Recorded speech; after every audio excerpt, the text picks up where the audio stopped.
Hello. Today we're going to talk about the torus, a fundamental pattern in all of reality. I have a friend here with me as well who's going to help share this with you. His name is Christopher Love. Hi, I'm Chris, also known as Yana. Today, I will be helping my angelic friend Patch to expound the wisdom of love and spirituality in relation to the toroid. Let's get down to it. The torus is a very fundamental part of nature. So fundamental, in fact, that science is now seeing that everything moves through this form in one way or another, including ourselves.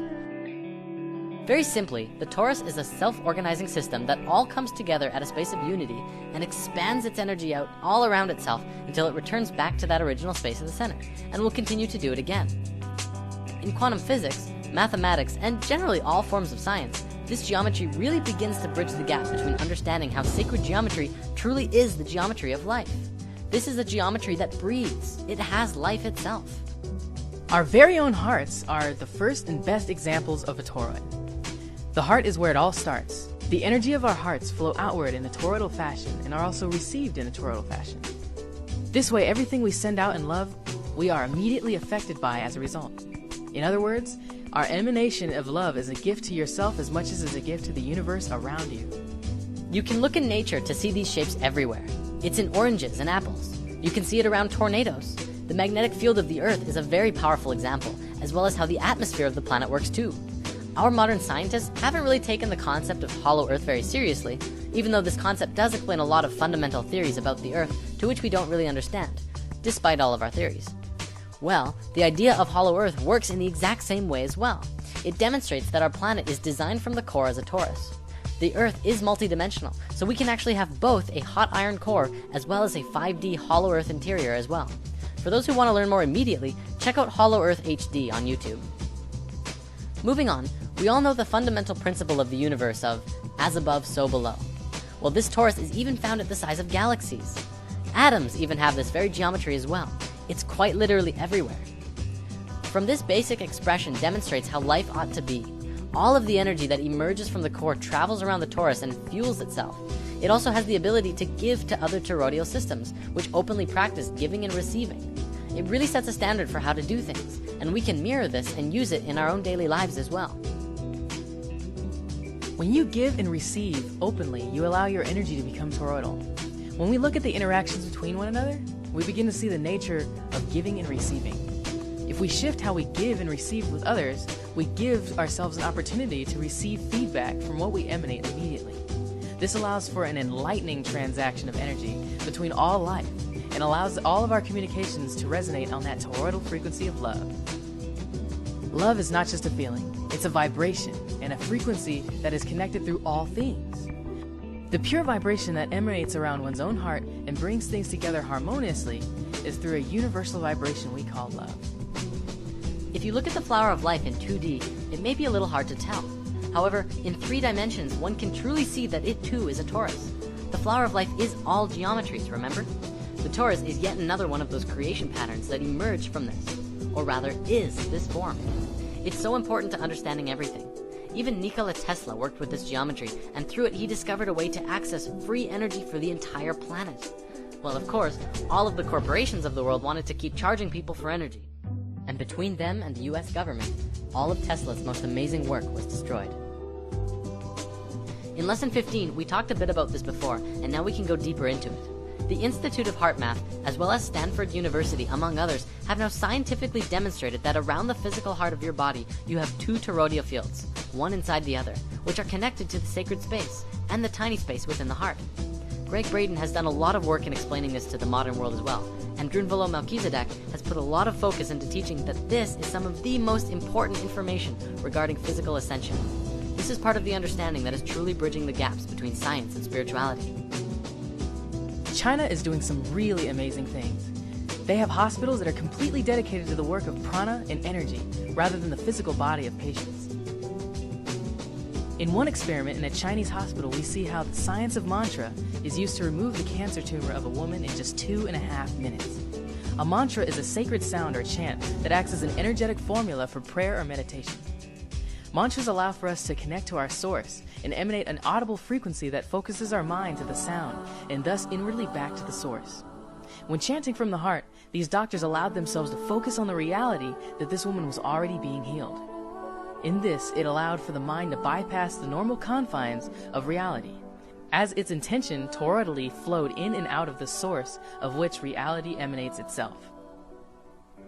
For everyone who has been skeptical of the idea of self-healing through intention, this video is proof that it's not just a plausible idea, but it's very, very real. We need only understand why it works and how it works. To come from a skeptical place and try, you will only see skeptical results. To come from a pure and true space, anything is possible.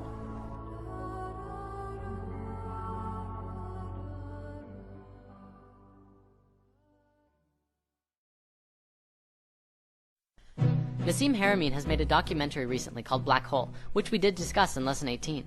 He has done some really great work on this, and it's propelling our understanding of space into something completely new. He has demonstrated that the space at the center of the torus is literally the point of singularity, infinity, and the space where all consciousness truly resides. The source of the source field, and a space where all things are connected. In our modern physics, we don't really take consciousness and life into the scientific equations. Russian scientists are propelling their understandings of life to new levels and have even begun bridging the gaps of understanding gravity. Our Western model is not built to understand gravity, and the Russians have developed models which harmonically see that gravity itself is a conscious field, an information field of love that holds things together. It's really profound, and even quantum physics is beginning to look at this in new light. Remember in Lesson 18, we talked about the vector equilibrium. This torus form and the cube octahedron go hand in hand. It is the male and female aspects of each other, and the vector equilibrium, when put into use in science, can grant access to an infinite amount of energy through tapping into the space of unity of the source field, the 0 point, the field of consciousness that science now knows connects all things. By understanding the torus and the nature of unity, one can really get in tune with themselves in relationship to the all. Let's also remember that considering our universe itself and everything within it is a reflection of this toroidal pattern, we can free our minds from the perspective that anything is separate, even as a void of a black hole contains the existence of everything supposedly outside of it. This is reflected in the psychic nature of those who in meditation dive into the void of consciousness, and those also who reach a state of Godhead awareness that includes all life in unity and love. The one is all, and the all is one. In the torus, the point of singularity, whatever consciousness is present, is the purest representation of the whole. The whole field is emerging from and returning to its original source, and all of it is conscious, and the singularity at the center is the space where it all came together and emerged out of. This can be demonstrated with the understanding of how the heart emerges in the body. If you remember from Lesson 15, the heart is the first organ to come into existence, and the rest of the body folds out of the heart itself, and then it pulls the heart into the center. The heart is truly more primal, more connected to source, and far more important than the brain. The heart is the space of love, and love of all is what will get you back into the heart and out of your brain.